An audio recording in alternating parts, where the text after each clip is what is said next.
અરવલ્લીમાં ભિલોડાથી શામળાજીનો highway ફરી બંધ થયો। રુદ્રેશ્વર મહાદેવ મંદિર પાસેનું ડાયવર્ઝન ધોવાયું। ગઢિયા રાયપુર ડાયવર્ઝન ધોવાતા વાહન ચાલકો અટવાયા।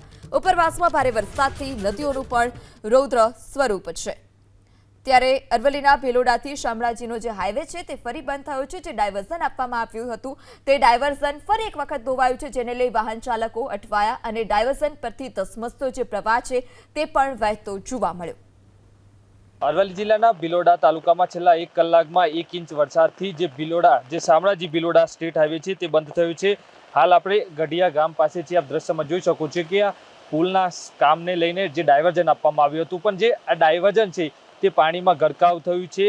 સતત 5મી વખત સિઝનમાં 5મી વખત જે ડાયવર્ઝન છે તે પાણીમાં ગરકાવ થયું છે।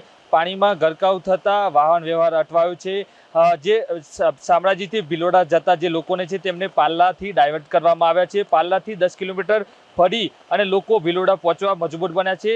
ત્યારે તંત્ર દ્વારા અહીં પોલીસ કર્મચારીઓને પણ અહીં મુખાડે પગે મૂકવામાં આવે છે, કારણ કે જે પાણીનો પ્રવાહ તેજ છે તેના કારણે જે પુલ ગરનારા જોડે કોઈ ન પહોંચે તે માટે તકેદારીના ભાગરૂપે પોલીસ પણ ખડકી દેવામાં આવી છે। દેવાંગ ચૌધરી, ABP અસ્મિતા, અરવલ્લી।